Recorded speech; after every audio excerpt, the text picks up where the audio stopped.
All right, hello everyone. This is JK1 Kenobi, and I'm here with John from JIPS Paranormal. Say hi. Hi, how is everybody? Good, good. How are you? I'm doing quite well. Yep. So we're here today. We're going to discuss a little bit about the paranormal. We're going to talk about ourselves because we are such fascinating people, right, John? Yeah, if you say so. So what have you been up to recently? Well, recently we've kind of been in a little slumber. We haven't really been booking a lot of investigations like we have been in the previous years, but we are still looking around in the Pennsylvania area for places to investigate. That's good. That's good. I thought I heard a few weeks ago you and your group, or was that just you, checked out some old bunkers? Oh yeah, that was our whole group. I actually went with another group that we have as like a sister group, Soul Patrol Paranormal. Um, my girlfriend Sarah, she's the team leader of that. And a couple weeks ago, we went to a ghost town that's titled Elvira. And what it was a town that was seized by the government for to store ammunition with the bunker like dome buildings to where people Hmm. store ammunition or what have you. So it was there for, I think it was World War I or II that they were stored for. That's pretty interesting. There's similar munitions dumps up in Point Pleasant, West Virginia, where the Mothman is. That supposedly his hideout is the big munition central in Point Pleasant. So that's pretty interesting. I Oh, didn't know there wow. were any in Pennsylvania. Yeah, there's quite a few ghost towns that are kind of like that here in Pennsylvania. Two big ones that many may know about that kind of have weird stories that people can't explain. Is Elvira, and I don't know if you've heard the one called Centralia. I've heard of it, but can you give a quick rundown? I think Centralia, I've never been there, so I don't know for sure. But it's a town that was has a mine underneath it, like a coal mine, and this is the story that I heard. Hmm. There was a dump that people used to go and burn like the trash and the garbage, and I think what was told is that the fire reached to the mine and it caught all the coal and everything on fire. And it's still burning to this day underneath the whole town of Centralia. Oh yeah, I've heard of that place. I've heard of that place. I think honestly, it's Yes. been burning for almost 100 some odd years. I don't count me on that, but that's what I Wow. heard. Yeah, the last I heard of it was that there was still a few people living there, somewhat on the outskirts of town, but it's still in the limits. Yeah, I heard about that. Like I said, I've never been there, so I don't know 100% for sure. Yeah, there's when it comes to coal mines, there's a lot of tragic history there. I know in West Virginia, where I'm originally from, there's tons of coal mine ghosts and haunted mines and all that stuff. So it's a dangerous work environment, and that kind of stuff feeds paranormal activity. Oh, absolutely, especially since coal is isn't it a number one thing for to has energy and spirits can feed Mhm. off of that. That and I don't think coal's number one. I always heard limestone and sandstone were the number Yeah. one. I mean, I have a whole boatload of crystals that are right behind me that I charge every month when there's a full moon, and I think the full moon this month is on the 31st. So I'm looking forward to that. Yeah, I need to charge mine up too. I'm probably gonna do mine on the blue moon. That's on July 21st, though. Oh, really? I didn't know I that heard they were. about that. Yeah, I heard about that just about 20 minutes ago. Oh, wow. I'll have to write that down. Yeah, so if I see the article again, I'll send it to you, and I'll definitely leave a link for it below. Okay. So, what do you see you and your team accomplishing from now until the end of the year? Um, That's a kind of a tough question. Last year we were in a documentary, but this year I don't think we're going to be as lucky. Um, we have a big investigation here in September at the Shanley Hotel in Napanoch, New York. And then next month, around, well, it'll be next week for next month, we are having a para charity event here in Williamsport where I'm located. Is that after you watch some of the Little League World Series? Honestly, I don't know if it's before or afterwards, but yeah, I think it's it's around that August. time. hmm I mean, I should know that since I live literally 5 minutes away from the ball field. So, Yeah. I guess that's kind of like an afterthought, though. hmm But how has your team been? My team's doing good. We've definitely been busy recently, and I've recently experimented with dowsing rods, and I've had some interesting activity with Spirit Box recently, so I've been focusing on that. I got back a month ago. Actually, it's 2 months ago from West Virginia, and I visited some local legends down there, and I got into something I wasn't prepared for down at those old back roads, an old Indian burial mound and an old cemetery. Ah, Indian stuff. I understand completely. But what did you get into? Oh, when we got to the burial mound, it was insanely high up, a lot higher up than I thought it'd be, and that was the first time I had ever been to an Indian burial mound. And to start it off, we woke up at 5 in the morning just to get coffee and all that stuff, and then we left about 7:30. Got to the location about 8:15. Then we had to get off on our ATVs, and we had about, I'd say, an hour ride on old washed out back roads to the mound itself. Oh, wow. So it was very Yeah. well hidden. Oh, very well hidden. Very, very well hidden. See, that's how it is kind of with the bunkers down here in Elvira. They are hidden because during the war, you didn't want a bunker to be seen because then people could steal the ammunition and or aerial attacks could come and bombard each bunker and make all the ammunition just explode and just be utter chaos. Yep. So, And so you had to protect it insanely well so radar wouldn't pick it up also. yep. Yep. So anyway, we got to the burial mound, and it turns out it was surrounded by at least 3 foot weeds. So we had to hack our way a little bit and then take the ATV up on top of the mound. And once we got up there, the wind just kicked up like crazy. It was thunderstorm winds, and it was a hmm perfectly sunny day outside. So I thought that was a little weird. The entire time we were there, we got maybe two or three spirit box responses, but there was a feeling that we were surrounded by not just spirit energy, but a massive force, almost like a rubber band effect around us the entire time until we left the mountain. Wow. I've honestly never been to a place that has that much energy. I mean, there's a house that we used to investigate in 2013, the Snyder Farmhouse, which is in Montoursville, Pennsylvania. Um, we would go there and we've investigated so many times that we just got a feel to the location. But when I first walked in there, oh my gosh, it was filled with energy. And the evidence and the constant K2 hits, the constant replies were just outstanding. I can compare it to possibly as haunted as, let's say, you're in West Virginia, or you were, the Trans Allegheny Lunatic Asylum. It's as like that haunted, in my Wow. opinion.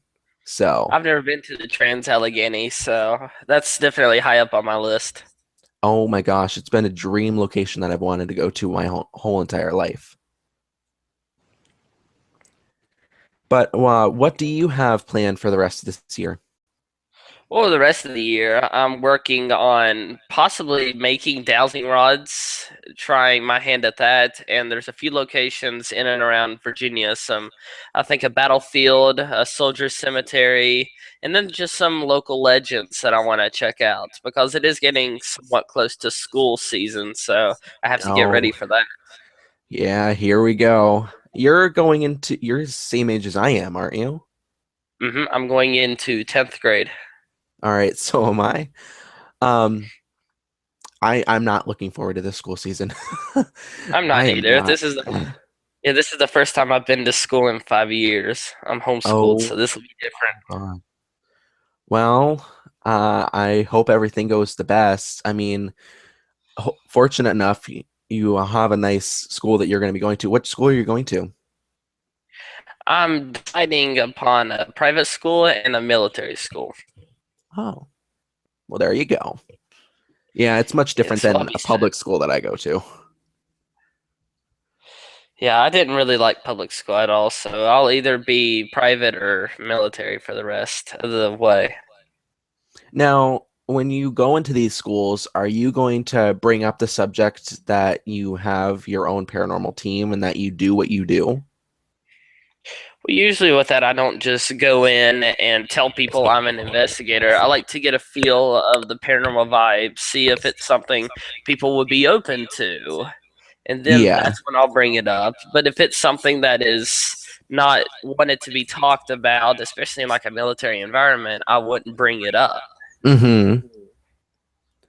Yeah. Unlike my school, there are quite a few individuals that are really, really, really interested in what I do. And I'm hoping by either before the end of this year or to begin next year's season of investigating, I wanted to have a public investigation to where anybody in my school, anybody in the community, whoever wanted to come on an investigation to get a feel of what it was like to come down to, let's say, the park, or we go to a big cemetery in the area and we just go and we investigate. That would be something that I think would be really cool to get the community together, not only Mhm. to do that, and but just to have everybody get a feel. Yeah, and that's a very good idea. That's something I would like to be participated in. We'll see. Now we need to get your butt up here so we can go investigate, let's say, Gettysburg or something like that. Gettysburg sounds fun. Maybe after Gettysburg, Antietam. That would be really interesting. I heard about that because in my history class we had a huge Civil War unit to where we went over tools, we went over surgical equipment or ways of doing things. Now amputation was number one. um, we also went over weapons, fighting style, each individual battle. And just during that whole session, I think that was the number one point of my whole academic career in history that I was interested in that, other than the Revolutionary War. Yeah, those are my two favorite subjects in history. And Antietam is interesting because it's the single bloodiest day in American history, over 28,000 casualties. But there were so many famous figures from the Civil War that were there. You had Robert E. Lee, George McClellan, you had Pickett, you had A.P. Hill, D.H. Hill, Stonewall Jackson, Jeb Stuart. You had all these, even Theodore Roosevelt was there. I mean, not Hmm. Theodore, but William McKinley. He was there. Yeah. Yeah, I It, took a spirit box up there in October, and it's really intelligent haunts up there, especially around Dunker Church, the cornfield, and Bloody Lane. It's very intelligent. isn't that the picture that you used to have as your cover photo, I think? The church or something? Yes, that was the Dunker Church. Oh, wow. It still looks like it's very well maintained from the Oh, it outside is that I very well saw. maintained. Awesome. And you see, I think that people, I was kind of going to the next subject of not having individuals just go to a place like that and just vandalize. I mean, that place looks beautiful and it looks still as if it did possibly during the battles. And I don't understand why individuals, let's say these punk kids, go walk into a cemetery and they go and they wreck these headstones. There's no point of it. I think they just see it as a sign of rebellion, defying their ancestors and all that stuff. They make it they my theory is that they think it gives them their own image and independence. That's how Hmm. I think they feel, which it's very wrong to do that, especially for veterans, whether it be Confederate or Union. It's wrong to desecrate any grave of any kind. Hmm. See, I just don't understand that. There is actually a small little cemetery that's right up the street from my house. And there are one, two, about three or four Civil War veterans and headstones that are still there. But long ago, back in the 1970s or 80s, I think, kids would go and use the headstones as bases for baseball. Wow. Talk about rudeness in Yeah. general. But I mean, I just don't understand why people would vandalize things, and especially like that story. And I don't know if you really want to get into it with the whole Confederate flag deal that's been going on here in the United States. Yeah, that's a topic for another day. Because I can go on and on and on about how wrong it is of what they're doing. Oh, so could I. Especially since I heard that they're talking about digging up Nathan Bedford Forrest's family and burying them somewhere else. Yeah, I saw that, and that's just very wrong. I mean, I don't want to get into it here on air, but I don't think that this country is going well, but that all starts from the leadership that we have, not only with our president, but with other individuals that are in the House of Representatives or whatever. I just, this country is going downhill, and I'm afraid for what I'm going to see here within the next 20 years, within the next 30 years, as we're getting older and older, and as our generations progress. I agree, and that's why it's a good idea to get rich and move to some faraway place where no one will ever find you. I will gladly move up to the mountains in France. I already know how to speak French, so I am okay. I'll go to Canada. No one ever attacks Canada. Oh yeah, that's true. And plus, free healthcare. Yeah, That's one thing that I really think that United States should do. I agree. We have the funds for it, and I think it would help the general population, even the Hmm. homeless. Exactly. I don't understand why they focus more on going into other countries' business when right in your own backyard you have people who are starving, you have people who don't have homes, people who don't go to a shelter. I just, there's so much wrong with it. And I think we got a little off subject. Yeah, that will end the political talk. Well, join us next week. But Yeah. back to the gravestones. One example of a cemetery that's been heavily vandalized is the famous Bachelor's Grove Cemetery close to Chicago, Illinois. At one point, I think it was in the 1950s, there were over 220 headstones. And now, as of 2015, there's only 20 headstones right now. Yeah. Actually, what was kind of funny is that, and it's a coincidence. Saturday night, I was watching Ghost Adventures, and the one where they were investigating in Chicago, where they went to Bachelor's Grove. They That's went there, kind they of, went to a tavern, something like that. I think they went to, oh, I don't know the name of it, but it's some nightclub Yeah, it was that, a tavern bar, something like that. I watched the episode two yeah. days ago. Hmm. But I just, like I said, I don't understand it. And it's all around the country, not only just in Bachelor's Grove.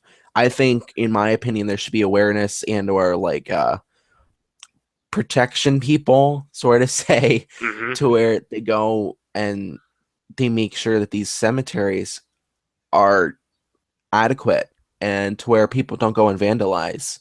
And I really think that there needs to be charges brought up if someone is caught vandalizing, especially a cemetery, because a cemetery is supposed to be there just for peace for an individual. Yeah. I, I mean, I don't know about you, but when I walk into a cemetery, I get nothing but peace, light, and just it's calming. Now that depends on what cemetery you go into. I mean, if Yeah. it's an infamously haunted one, then of course you're going to get the jittery feeling, the scared feeling, as normal people will get. Hmm. But just a normal cemetery, I don't get that. Hmm. There's just so many graves and vandals out there. It would be hard to keep all of them protected from the Yeah, vandals. but I'm thinking if individuals all around the country, let's say there's 5 individuals that go out per cemetery or how what have you, and they go and just kind of sort of say protect what was there and what is there and what still should be there. Yeah. So, but So, John, let so me ask you real quick. I was looking at this location. Have you ever heard of Willow's Weep? I don't know where it's at, but I have heard of it before. Yeah, I heard of it just yesterday, and I haven't looked into the story behind it, but it's basically just a little abandoned house, and there's a random willow tree right in front of it, and supposedly, if you mess with the tree, you get severely injured within a few hours, and you have nothing but bad luck the rest of your life. Oh And it's a my. really, there's multiple suicides, deaths in the house, and it's kind of an evil presence. Not Oh demonic, but gosh. evil. Hmm. See, I I've never heard of that story because I never really I've heard of the name. I just like I said I haven't done anything and researched it. But it's really interesting and it seems as if somebody put like a spell or somebody did a ritual with the tree and possibly the location of the house. See, many people think that paganism and or witchcraft are all bad, and of course I mean that could mean a bad situation, but there's also the positive light to it. Like I'm pagan and I sometimes practice witchcraft. I actually created my own spell that I used the other night with Sarah, and you can ask her. It was wow, just wow. So It it worked. actually it worked, and just the activity in my home picked up, and um, since both Sarah and I are indulging more into psychic abilities, we um, she was able to channel with the little girl spirit that is in my own home, Hmm. and I could feel. You can just feel it all around you, and as you said when you went to that location where the wind picked up in here. But what was funny is that my window wasn't open. I didn't have any Wow. fans on. So why would the wind be picking up constantly all around us? Yeah, it almost sounds like something was trying to materialize and it was drawing tons of energy. Yeah. I mean, it's unexplainable. That's why I think this subject is called the paranormal. Yeah, So, the not I normal mean, stuff. yeah. But as I said about the psychic abilities, have you ever thought about indulging more into that? Yes, yes, I have. And I have been divulging a little bit into my psychic, and I've thought about trying to develop clairvoyant abilities. Hmm. That's kind of where I'm at right now. Sarah and I have been working with empath abilities, and then not indulging more into black magic, but going into psychic abilities and learning how to channel and open up and to be able to feel not only spiritual energy but locations energy. Yeah, and I think those abilities, it's inside of all of us. You just have to tap into it. Exactly, exactly. That's what I think also. And I know a lot of people that I've talked to on various forums and stuff like that. They say in order to be a psychic or a clairvoyant, you have to be born with it. But I think all you have to do is channel it and just work on it and develop that, and eventually it will come out. Exactly. Um, I didn't know that I had these abilities until I actually went and saw a local medium here that's in our area. Her name is Sabrina Beakley. I don't know if you've heard of her name or have even possibly seen her in person, but I don't think I have. I actually, my mother and I had a psychic reading here last year around this time, and it was shocking to know that I possibly had the abilities.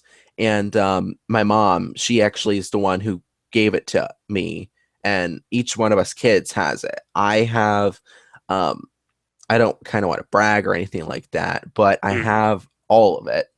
My brother has the form of deja vu, and my sister, she doesn't really like to indulge in that because of her religion, but she does have that sort of stuff. She can see um, if she really looks into it, and she can sometimes sense and hear them. So, Yeah, and I think if once you're in the paranormal for a while and you go on investigations, you start having a heightened awareness to it. hmm, that's how I've been for years. I mean, I've been investigating for almost 5 years now. Excuse me, August 1st will be 5 years. Wow. So, So you've got the dates and everything all memorized. well, I think so. I think that was today. That's the day that I kind of like, okay, let's say that's the day that I plan to start my own group. Yeah. But I think we talked about it before, but how many members do you have in your group? Currently, it's just me and my dad. I've been looking to incorporate more people into it. It's just a lot of the people my age aren't exactly into it, and the ones that are, they're kind of into the dark side of it. Yeah. Yeah, I know a lot of people. They do enjoy the investigating, but they're in it for the fun and not really taking it to scientific methods Yeah. like I do. Because I'm Hmm. actually out to prove it. They're out there for thrills and to have a good story to tell. Yeah. And I don't know if you've heard any of my previous radio shows that I've been on. I'm actually on another one tonight with Randy Plusser, and I'm sure we'll be talking about my infamous quote that friend Bill Reap always says that it is now my official quote. Um, it's paranormal investigator versus paranormal instigator. I And like that.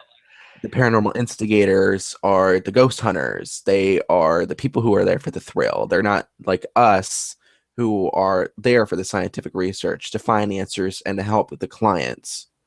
Hmm. So, Yeah, there's just so many people out there that are also on the fence whether they want to be ghost hunters or paranormal investigators.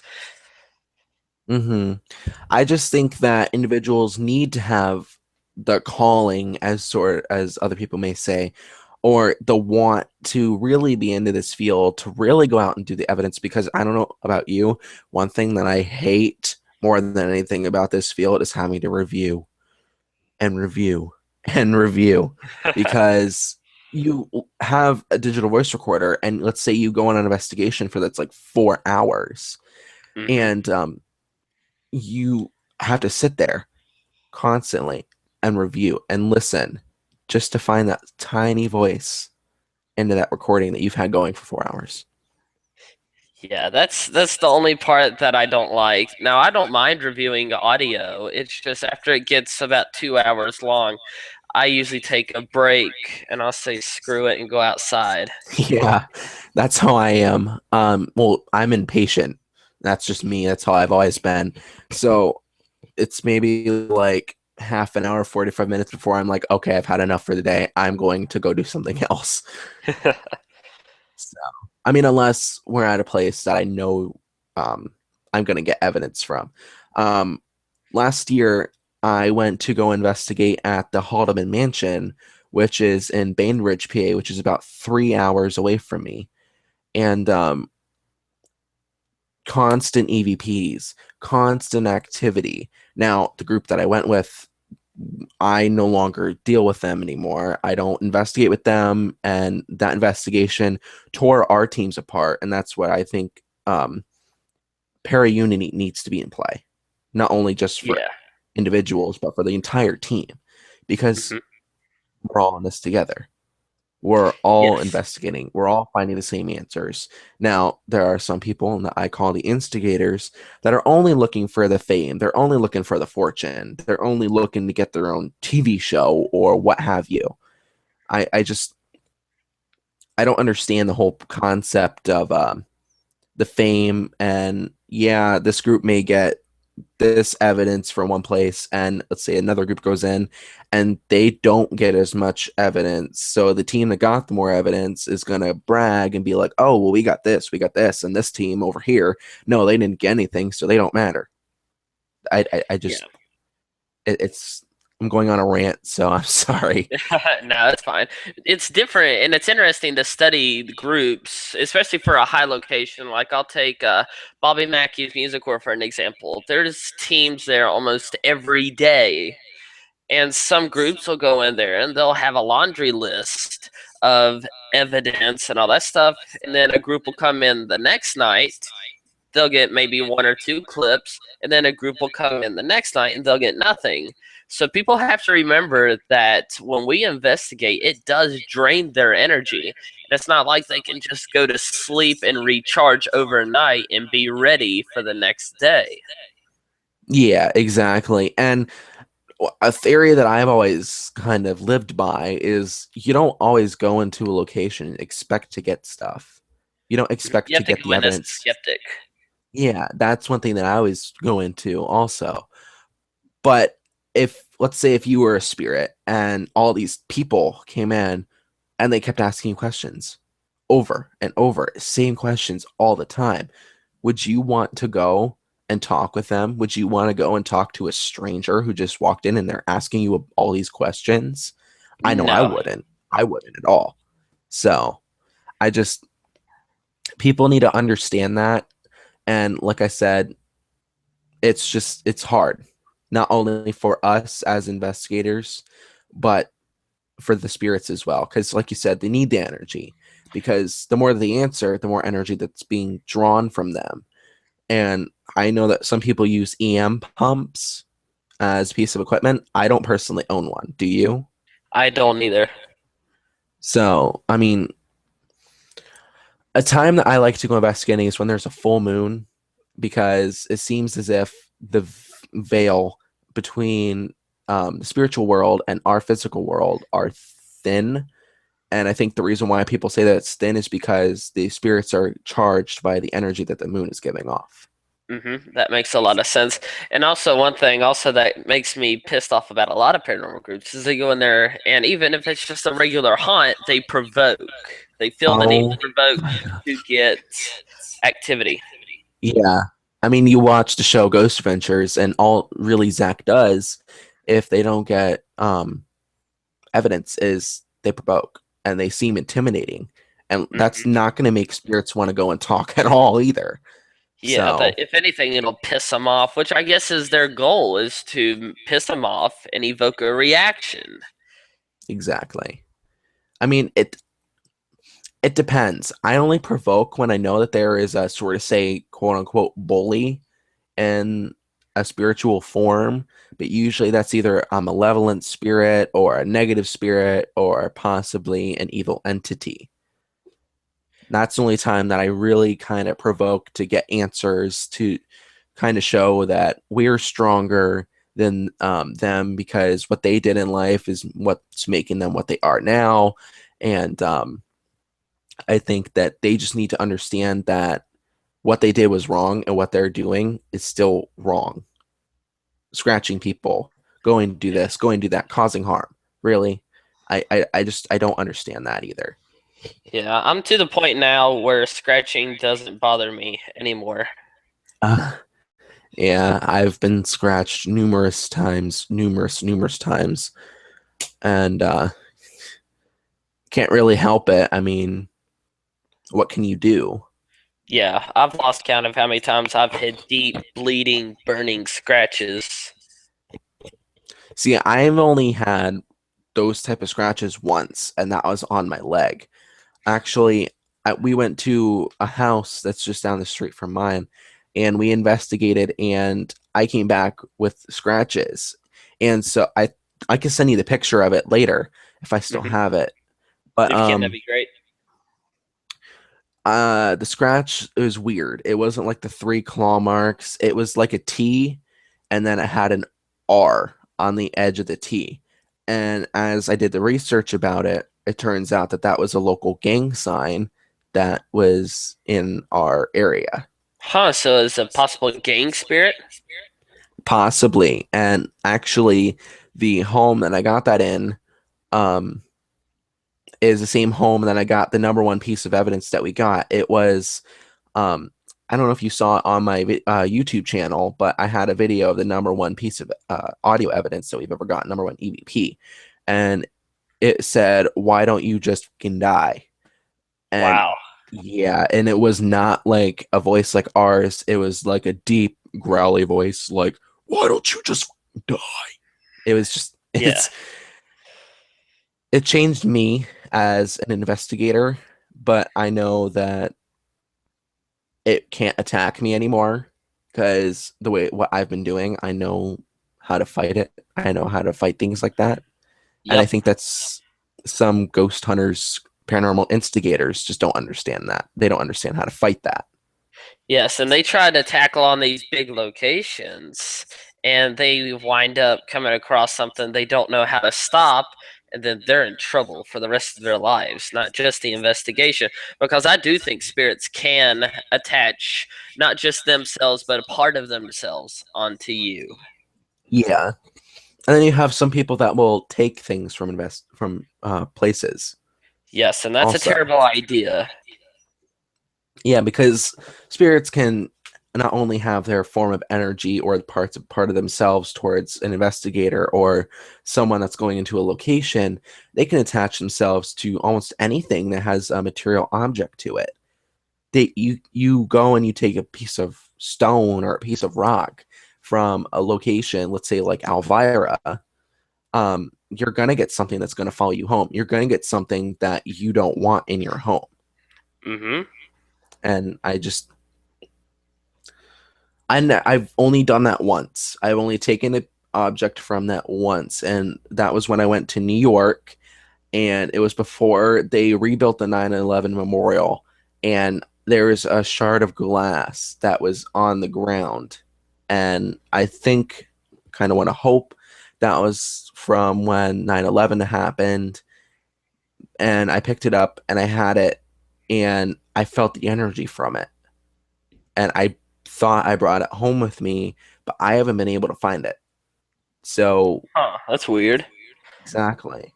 Why would it just magically disappear when I brought it home and I know I brought it home? Yeah. I've never taken an object from any location just because I've read too many stories of what happens if you do. Mhm. You see, maybe we should get together. I hope that we can get together here within the next year, maybe. And like I said, we can go to Gettysburg or something like that and interview people and talk to people who have had things follow them home, even from the battlefields. Because I don't necessarily mind Civil War spirits. I'd be fine with that. Hmm. I mean, I went to Devil's Den last year, and I came across a spirit that I was very surprised opened up to me. Um, it was an intelligent spirit that made the K2 meter go off. It did, the soldier did pass away there at the spot where I was at. And I played the audio back, and then I hear, I want to think, a male um, say, "Help me." I think it's been a long time since I've listened to it, but it Wow. said, "Help me." And then right after it said, "Help me," it sounded in the recorder like a cannon fire went off or like a gunfire went off. Oh, that would be really cool if you could find that. I'll try. I think it's on a recorder to where I can't get it off of there to where it's kind of stuck on the device. It doesn't have a USB port or anything like that. Mm. Yeah, speaking of gunfire and stuff like that, when I first got into this, I went to Bolivar Heights Battlefield up in Harper's Ferry, and I was camping there for the weekend, and we didn't know until we got there that we were actually sleeping on the Bolivar Heights Battlefield. which was Confederate General A.P. Hill had 15,000 men stationed at this farm, and where we were actually camping about 20 feet away from us was an entrenchment used by Confederate soldiers. And there were Union troops firing from a ridge, and I was investigating right about where the first line of the Confederates was, and in the wood line where the Union first line was, I caught what looks like a volley of gunfire. Just Oh a bunch wow. of little flashes in the trees, about 6 feet off the ground. Huh. See, I would if you have that evidence, why don't you send that to me, and I would love to take a look at it. Oh yeah, And I'll send it to you. I think I know where the camera card is. It's somewhere in my messy room. yeah, I understand you. My room is not quite up to shape right now. I have so much stuff everywhere between either my book of shadows or another type of book that I'm reading or incense. It's just a mess that I have to clean up. Yeah, I guess a messy room means you're a messy person. That's the way I look at it. Yeah, but I try to keep my room picked up as much as I can because you never know who could just randomly walk into your room. It's very true. I say just put a sheet over it and you'll be fine. Yeah. But I'm looking around my room and I see a piece of equipment. I actually have a K2 meter sitting right next to me. But I saw some of your videos and I was wondering what pieces of equipment. Now you said you were using dowsing rods. What else do you use when you go out for an investigation? I use my two digital voice recorders. I use my K2, obviously. I use my motion detector from my dad's old kit from the 80s. Oh And I wow. use, let's see, I use my PSV 7. And I've got an old spy watch from when I was 7 years old. And I dug it up from one of my old toy bins. And it turns out it's got infrared filters on it. Oh So, wow. yeah, so I've been using that. And I had a piece of junk laser grid that I used. Hmm. So you already have it made. Oh, yeah, I've got all the basics and then some. Hmm. Now, if you could have one piece of equipment that's not in your arsenal already, what would it be? Thermal imaging camera. Oh my gosh, I would love one also. Not only just for paranormal research, but just to have and kind of brag about. Yeah. Just carry it around. Say, I have a thermal imaging camera. Don't even Yeah. use it, just show it off. Hmm.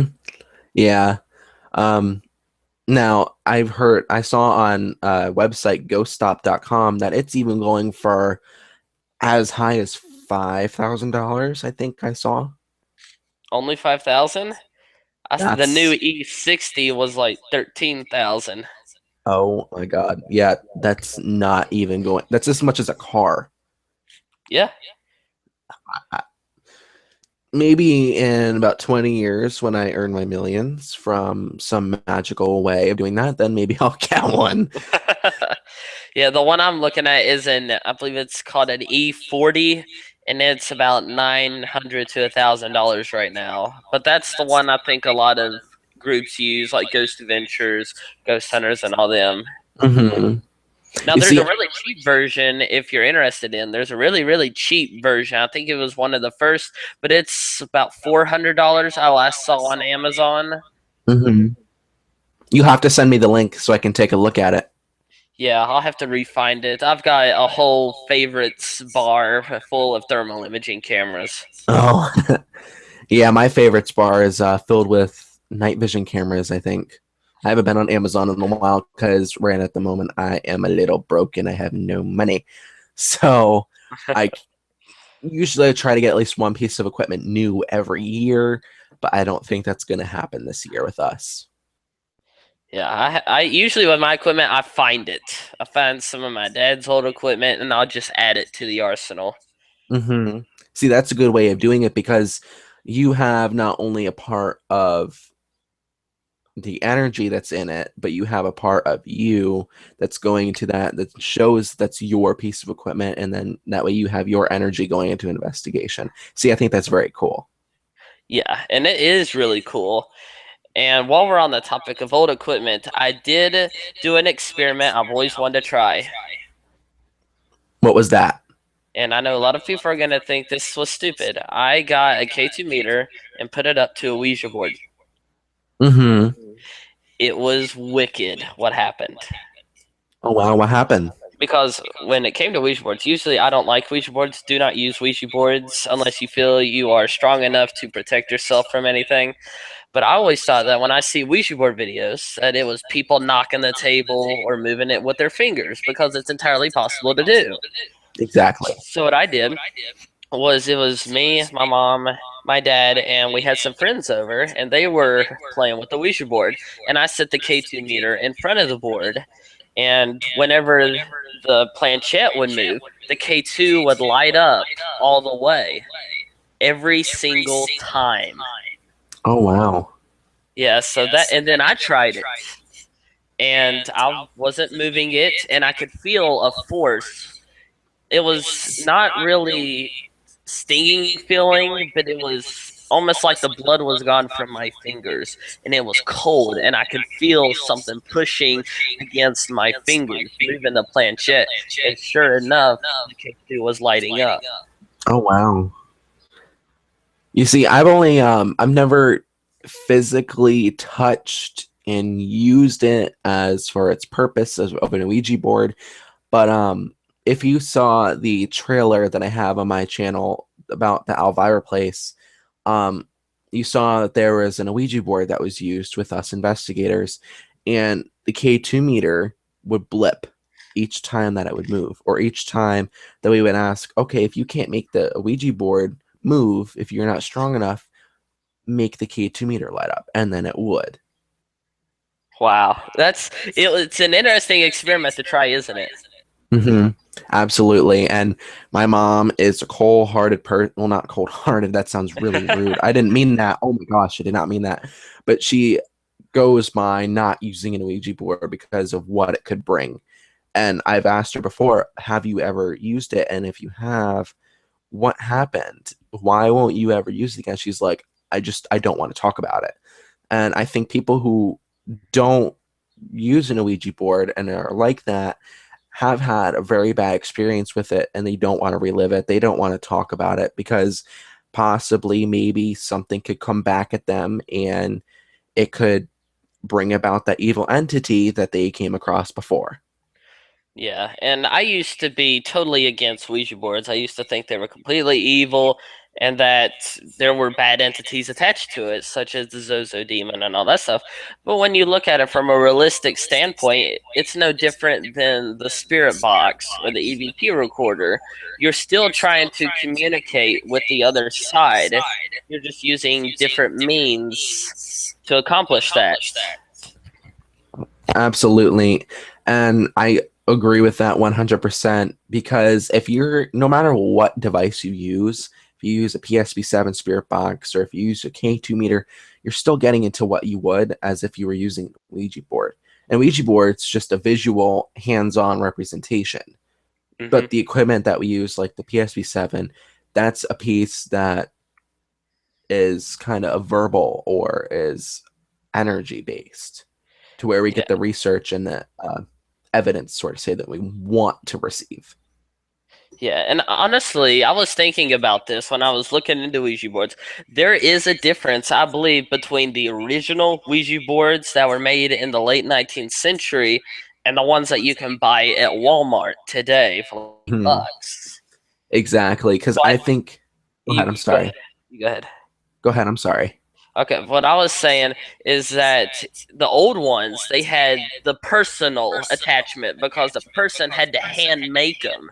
It wasn't made by a machine and then slapped with a price tag on it. That actually Hmm. had purpose, and I think that has an interesting energy still to this day attached to it. And that's why I think it's more likely to bring in more entities, whether it be good or bad. Yeah. So I don't know. I've honestly never used an Ouija board, but I mean that will never stop me from possibly using it here in the future. I mean, if do you personally own one? Yes, it's not mine, but yes, it is here. You see, maybe when we get together here within the next year, um, bring it along with you. And as we progress, we can go and we can use that no matter where we are and see what we can get. Hmm. That would be pretty cool. Yep. Um, I don't know how much longer you have. I mean, you said you wanted to. Yeah, I've got about 15 minutes. Okay. But is there anything else that you would have liked to talk about with me, or do you have any questions for me or about my team or anything like that? Okay, what is your ultimate goal that you hope to achieve when all this is said and done? My ultimate goal as an individual in the paranormal is to be able to help people and get the answers that they need, be able to help the clients because we're in here as like a police officer or like a firefighter. We are called to help, and that's what we need to do. We need to be able to be there for individuals who are going through this, who don't know what to do, that we can get them the information, get them to show them what they know what's happening. And they don't think that psychologically that they're crazy. Because I've come across the case like that to where people won't go in and help, but yet they think that they're crazy because of what's been happening. Hmm. And you see, I want to be able to help the individual to know what's right from wrong and to be able to help them to go in their endeavors. I agree, and that's a good goal. And another thing in the paranormal that, not to get off again, but when, especially I've noticed this in different forums, people will see that someone is frantic about this activity, but the claims just sound so out there, and so they immediately dismiss them as crazy people and trying to get attention. But in reality, it could possibly be true. I mean, I've only been into this for going on 5 years, but I am pretty much open to anything, any claim, any evidence, I'm open to. Exactly, and I'm the same exact way. That's how I was when I first started, and that's probably how I'm always going to be going in my life and um focusing on the future of being in the paranormal. Lately, my team and I have been getting noticed a lot. And since with the documentary and with multiple radio shows and going alongside with other teams like Soul Patrol and being there with Sarah, um, we all are getting bigger. And I'm just worried that people may take that for granted. And I'm trying to teach my team to not do that because, like I said, we're there for the common goal. Don't let the fame, don't let things change you. Because if you change for some odd reason, I don't want you a part of my team. I don't want Mhm. the individual being there if they're not going to be there for the same purpose as I am. Right. So, I mean, what is your goal that you look forward to here as you progress into your future? Basically, I want to try once and for all to find a way to prove the paranormal to everyone on planet Earth. And I want to help people that are having problems, whether they're being shunned because of their beliefs or they're having problems with spirits or something like that. I just want to help them out Mm-hmm. because no one should be left behind, not just in the military, but in regular life too. It applies. Exactly. And that is a fantastic allusion to where you go and you compare it to the military because the US military is a strong force that I support 100%. And like you said, nobody should be left behind. And you hear all the time, unfortunately, on the battlefields, people are just left there to die in case, like, let's say if their leg gets completely mangled, they're just left there, and if they're bleeding continuously, they'll just bleed out. Hmm. And it's Nobody a will go and sad, tragic death. exactly. And I think as what's going on with like the Civil War or whatever, I think that's a number one cause of why people and why spirits are still here is because they weren't helped and they didn't have the closure that they want. And you're talking about a battlefield like that. Look at the Battle of Chickamauga. There's been reports of a weird Bigfoot type demonic creatures since the Native Americans were there. And then you had the bloodiest Civil War battle in the West, other than Shiloh. And there was a point in the battle where they had to stop the fighting because a fire broke out where the Confederate left flank was. And all the wounded people were burned alive in that fire. That's tragic. That's very tragic, and it calls for dramatic energy and tragic and pissed off energy left there. Hmm. So, have you ever been there? Chickamauga, yes, I have. And if you go there, beware of, I think it's called Snodgrass Hill. Beware of that place. Why? That's an evil feel up on Snodgrass Hill.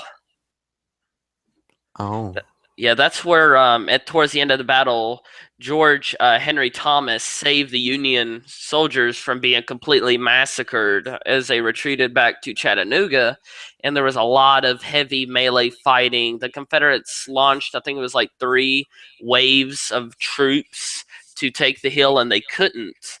And it's hard to get there because there's no roads going to it. You drive by it and you see it up on a hill, but you have to drive around to the top of the hill, and then you have to walk maybe half a mile through the woods to get to it. And when I went there, it was me and my uncle, who's a Civil War buff. We were walking through. We got lost somehow in the woods, and there was just an oppressive feeling, an evilness.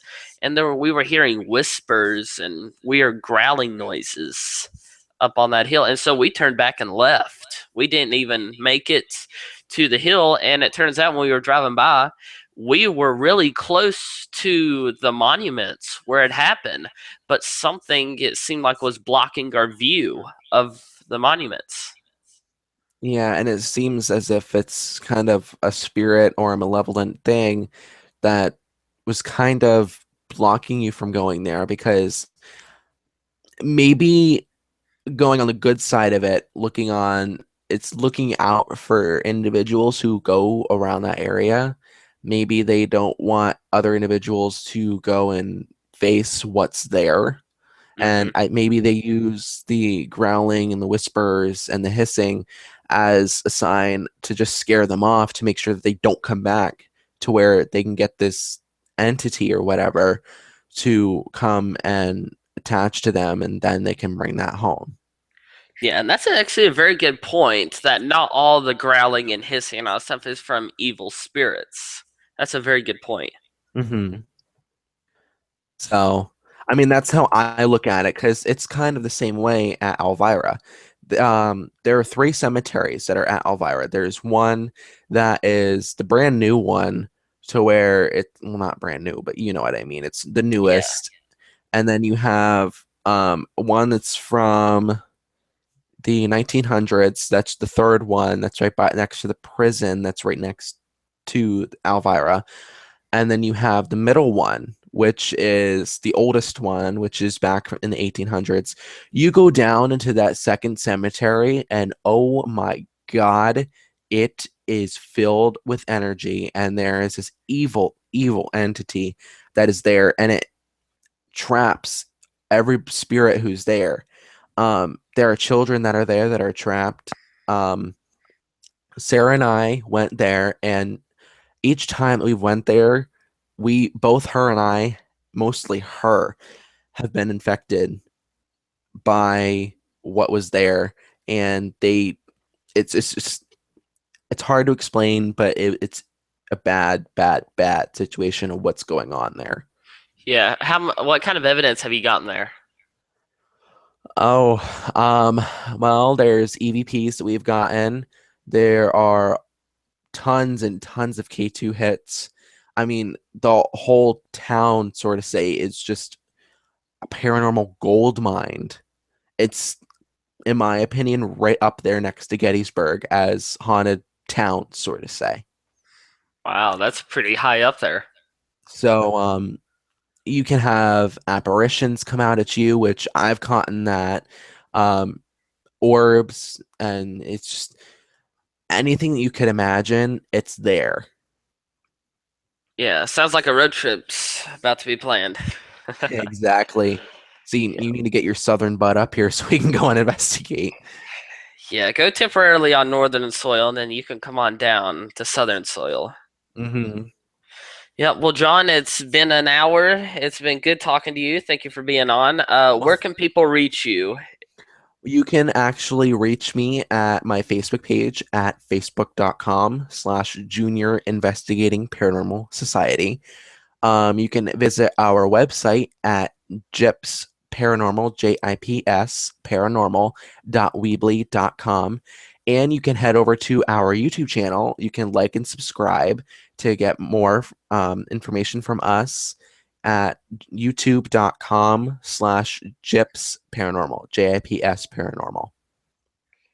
All right, well, thank you, John, for being on, and everyone, thank you for listening to us. Don't forget to leave a comment, or if you have any questions, contact either me or John. You can contact me at facebook.com/Virginia Paranormal Researcher, or you can go to my YouTube channel, Jake Yuan Kenobi, or Jake Paranormal, and comment, like, subscribe, and send me a message. So, John, it's good to have you on. We should do this again sometime soon. Yep, So, maybe we should plan here for one for next week also. sounds good. Same time, same place. How's that sound? All right, we'll plan on it. All right, sounds good. Thank you, John. Thank you so much. No problem. Everyone, have a good day.